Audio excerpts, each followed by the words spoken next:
Yo, dudes, the Empire's pretty chill. Maybe you could, join it or something.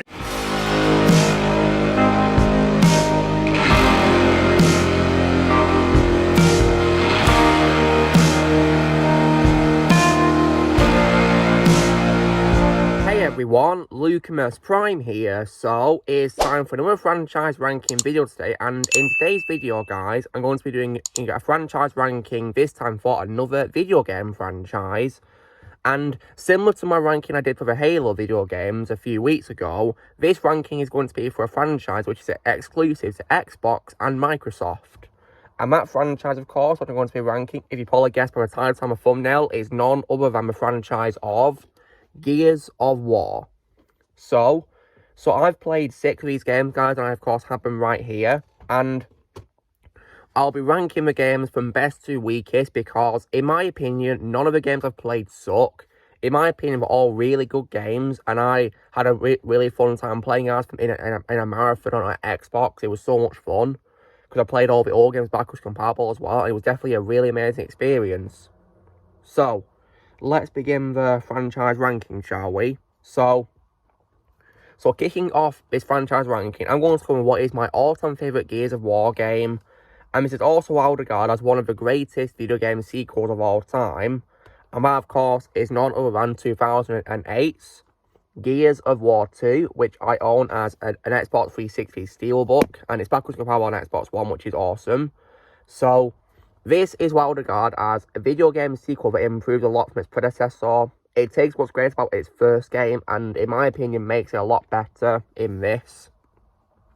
And I think it's really amazing, in my opinion, and is an absolute blast to watch and play through. So, what's great about it?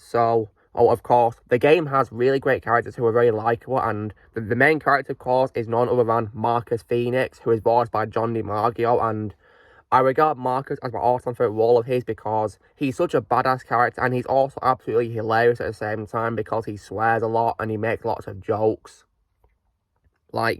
He's just absolutely hilarious and really fun to play as in this trilogy. And this game is most definitely no exception.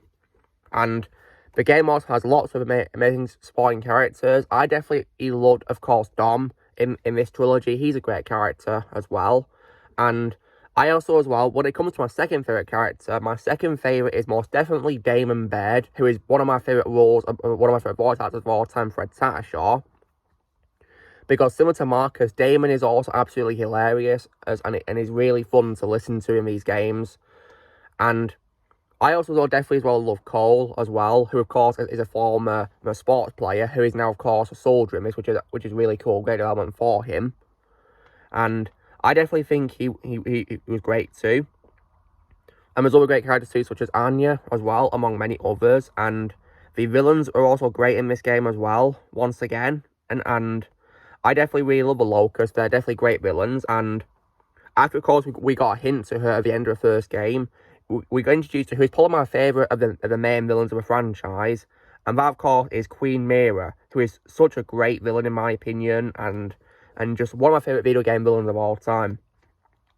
And I definitely really had a lot of fun fighting her as well. And the action is also so much fun as well in this game too. As well. The combat is really great, and I as well definitely love how you can fight enemies with your Lancer Saw as well in a special duel mode, which was really cool. I definitely think this game introduced lots of new mechanics that weren't in the first game, which was really cool, so I definitely like that. And when it comes as well to the final fights of the game, they're just also really, really brilliant to play through. This game was just simply glorious from start to finish, and I think it could also be regarded as the Empire Strikes Back of the Gears of War franchise because it goes a lot darker than the first game, in my opinion, and it does have a very tragic moment, of course, which, of course, is where Dom finally finds his wife who was kidnapped, but she's unfortunately pretty much already dead, so he finishes her off to put out our misery. So that was definitely very emotional, in my opinion, and so yeah, I definitely think this game is probably the darkest of a franchise, and that's why I would regard it as the best one to me. So yeah, I absolutely adore this game, and while it may have of its darkness, it does end on a more hopeful note because it's regarding my credits, of course, that Marcus's dad is still alive, Adam. So yeah, that was definitely a very nice setup for a third game. So if I was to give Gears of War 2 a score out of 10, guys, because it's my favourite franchise, one of my favourite games I've ever played in my life, I'm going to give it a full-blown 10 out of 10. I adore this game so much. Going towards my second favourite, I'm going to come with what of course kicks off the franchise, and that of course is Gears of War, the first game. And this is the ultimate version that I played on Xbox One. That's how I played the first game, and I definitely really loved this first game. And this game, of course, is the game that helped kick off the Xbox 360, of course, and I also really appreciate it because it helps revolutionise, of course, like third-person shooter games in general, and I think it's a really amazing game.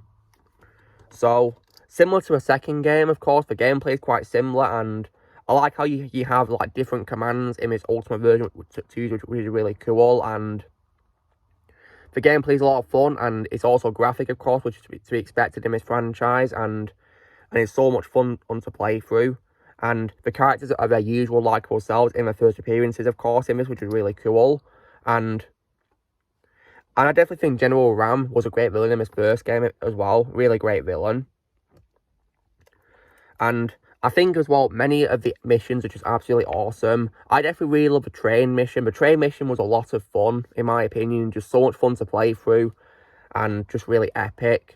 I think the only nitpick I'd have with this first game, which makes me prefer the sequel, is probably some characters were very hard to fight, such as the berserkers who charge at you, because you've got to literally dodge out of the way, otherwise they'll squash its piece if it run up to you.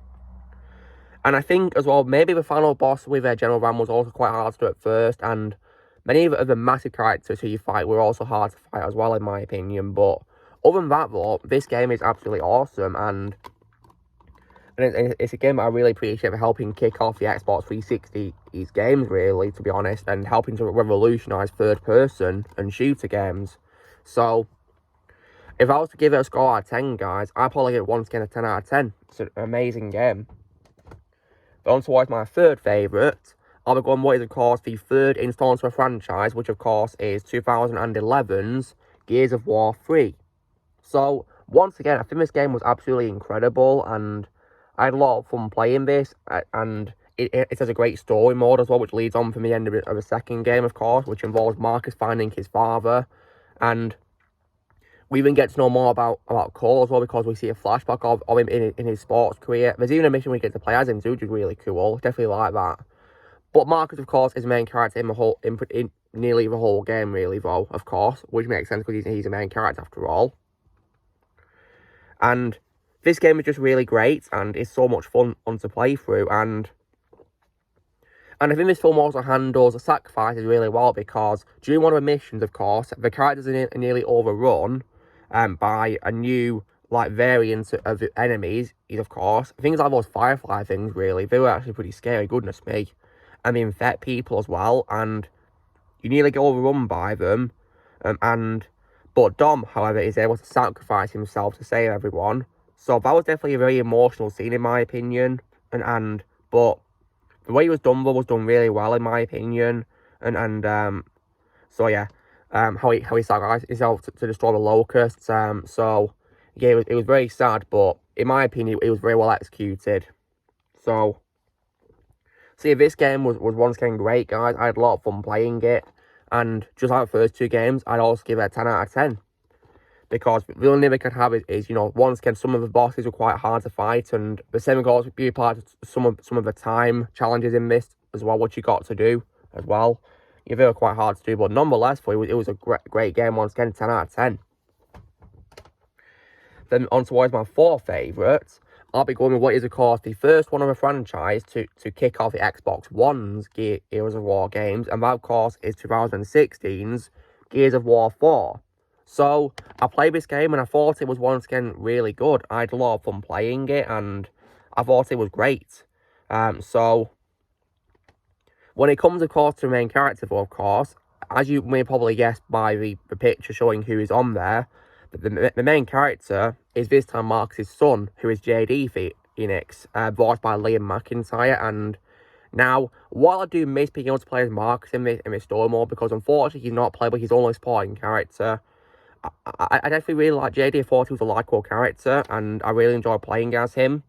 And I think the graphics in Xbox One on his first Gears game were amazing, in my opinion, and they definitely hold up really well, in my opinion, for a 2016 video game. And the characters who returned for the first 3 games are still their usual likeable selves, and the story mode was also really good too. I had a lot of fun with it. The only nitpick I had is I miss Marcus, and another one I do have is that while some do return, many of them, in my opinion, underused. For example, people like Damon and Cole, because they don't appear until towards the end of the game, sadly, which I'm disappointed about. But other than that, Gears of War 4 was an amazing game, and I had a lot of fun playing it. So if I was to give it a score out of 10, I'd probably give it a very solid score of 9 out of 10. Then on to my 5th favourite, I'll go with, of course, the latest installment to a franchise, which of course is 2019's Gears 5. So I thought this game was pretty good, once again. So what's good about it is the graphics were really great, considering this is the latest installment to a franchise. The graphics are really good. And the characters were also great too, in my opinion. So the main character, of course, is Kate Diaz, who is voiced by Laura Bailey. That's one of my favourite roles of her. She's a great voice actress, and I think she did a great job playing Kate in this. And Leah McIntyre is once again also great in this as well, as JD. And Amula's supporting characters are also great too. And Johnny Marco is once again fabulous as always as Marcus in a supporting capacity. And Damon Bed is also once again great too, and so is Cole as well, and everyone else who returns. And another thing I did also like in the previous game was also Kate's uncle, Oscar, who is voiced by Jimmy Smits. And unfortunately in this game, I don't think he came out to voice him. And there's also by quality you also have with his character though. The story was also good too, in my opinion. Definitely a nice continuation. And I think the world building was really good, and I like as well how this game also connected Kate to Queen Mira. So despite of course Queen Mira of course being long defeated, this game had a nice connection, a throwback to her, which was really nice. So it felt good to see how the most recent game connected to the old games, which I was happy about. So when it comes to bad qualities though, when it comes to Oscar Diaz, while I did like him in the 4th game, I unfortunately didn't like how in this game he unfortunately got wasted, because he unfortunately gets killed off. And it was definitely a massive shame, because at the end of the 4th game he's revealed to be alive after he thought he'd been killed. But in this game, unfortunately, he got wasted, which I was disappointed about. And also as well, I feel some of the characters are quite underused too. So Marco doesn't appear much in the campaign. He only appears usually as like a voice command or something. Doesn't really appear much physically, sadly, but he's still a likable character nonetheless. And this is also a similar issue I also have to Halo Infinite as well, because this game introduces something which I think is very questionable for a Gears of War game, and that of course is an open world. The only thing is that this open world isn't as open as I thought it would be, because it turns out that when you progress through a story, you can't go back to the open world you've explored. So, yeah, it's not really open world, is it? You can't go back to it, is it? So, yeah, what a shame.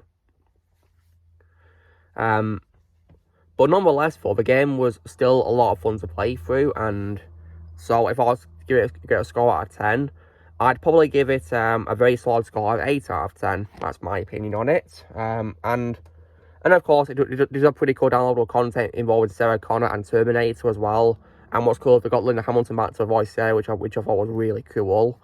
And we even got as well a skin of Dave Bautista voicing Marcus too, which was really cool, because as a fun fact, guys, Marcus's likeness is based on Dave Bautista, which is really cool. So I like how they got him to voice Marcus as like an alternate skin in this game, which was really cool. Then we get to what is my least favourite Gears game, but not a terrible game at all by any means. I just think it's the weakest one. Not because it's a bad game, just because it's weaker in my opinion. And that, of course, is 2013's Gears of War Judgment. So, when it comes to this game, guys, I think it's really good, but it's probably my least favourite. So what's good about it, in my opinion, is the characters who appear are their usual likeable selves, as always, and I like how we got a game focusing on the characters we've we've seen him in the trilogy who are supporting, like Damon Baird, for example, and Cole, and others as well, which was really cool. And we got to play as each of them in different chapters, which was really fun. And the graphics were also once again really good as always, and the combat I thought was also somewhat fun as well. I say somewhat, like, and I'll get to my bad qualities. And here they are. So what I don't like about this is that compared to the first 3 games' missions, the missions in these games are really short in comparison. And when I say short, guys, I mean where they last about 3 or 5 minutes. So I don't understand why they have to be so short. And the way you have to, like, go to an area and press a button to continue, it kind of feels like Left 4 Dead a little bit, where you go to a safe house to continue. It feels quite similar to that, really, so it was quite disappointing, really, how they changed that around, really, to be honest, how they changed the gameplay. And they also changed, the familiar gameplay that I'm used to from the first 3 games, really, so it doesn't really involve a D-pad to switch weapons. I think it's pressing Y to switch for some reason. It's how trying to play for Call of Duty or something, but yeah, that was pretty confusing, really. And so yeah, that's probably, my all of my quality with the game being that the missions were really short and the gameplay was changed a lot considerably. So, but nonetheless, thought it was a really fun spin-off game, and I'd probably give it a very solid score of 8 out of 10, because I thought it was great. So guys, this is me doing my ranking of the Gears of War video games that I've played from best to weakest. So my ranking, of course, is Gears of War 2, 10 out of 10. Then my second favourite, first game, 10 out of 10. Third favourite, of course, is Gears of War 3, 10 out of 10. Fourth favourite would be Gears of War 4, 9 out of 10. Fifth favourite would be Gears 5, which I give 8 out of 10. And then my least favourite, of course, which is Gears of War Judgment, which I also give an 8 out of 10. So yeah, not a terrible franchise at all, guys. None of the games suck, in my opinion. They're all great games to play. I'd recommend them if you guys have got Xbox and you fancy a fun third-person action game, as well with hot elements too, because the creatures are quite scary. But it's definitely a really fun franchise, in my opinion. Really fun. So guys, this is me doing my ranking of Gears of War or games I've played from best to weakest. So you know the drill, guys. Be sure to give this video a like. Also, be sure to in the comments what you guys think of Gears of War. If you play the games, I don't know what you think of them, how you rank them in the comments below. I'd love to see you guys would rank them. Also, be sure to join Team Prime by pressing subscribe and more videos coming in the future. If you'd like to be a member, you can respond using a Peace Labs or a subscription, and I'll see you all later.